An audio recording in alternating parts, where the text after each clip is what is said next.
تیتس کے نام پولس رسول کا خط اور اس کا دوسرا باب جو 15 آیات پر مشتمل ہے۔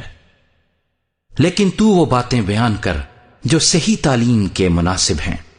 یعنی یہ کہ بوڑھے مرد پرہیزگار، سنجیدہ اور متقی ہوں، اور ان کا ایمان اور محبت اور صبر صحیح ہو۔ اسی طرح بوڑھی عورتوں کی بھی وضع مقدسوں کی سی ہو، تہمت لگانے والی اور زیادہ میں پینے میں مبتلا نہ ہوں، بلکہ اچھی باتیں سکھانے والی ہوں، تاکہ جوان عورتوں کو سکھائیں کہ اپنے شوہروں کو پیار کریں، بچوں کو پیار کریں، اور متقی اور پاک دامن اور گھر کا کاروبار کرنے والی اور مہربان ہوں، اور اپنے اپنے شوہر کے تابع رہیں، تاکہ خدا کا کلام بدنام نہ ہو۔ جوان آدمیوں کو بھی اسی طرح نصیحت کر کہ متقی بنیں، سب باتوں میں اپنے آپ کو نیک کاموں کا نمونہ بنا، تیری تعلیم میں صفائی اور سنجیدگی اور ایسی صحت کلامی پائی جائے جو ملامت کے لائق نہ ہو،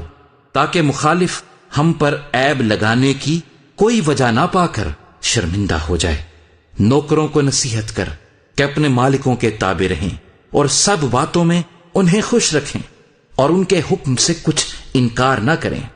چوری چالاکی نہ کریں، بلکہ ہر طرح کی دیانت داری اچھی طرح ظاہر کریں، تاکہ ان سے ہر بات میں ہمارے منجی خدا کی تعلیم کو رونق ہو،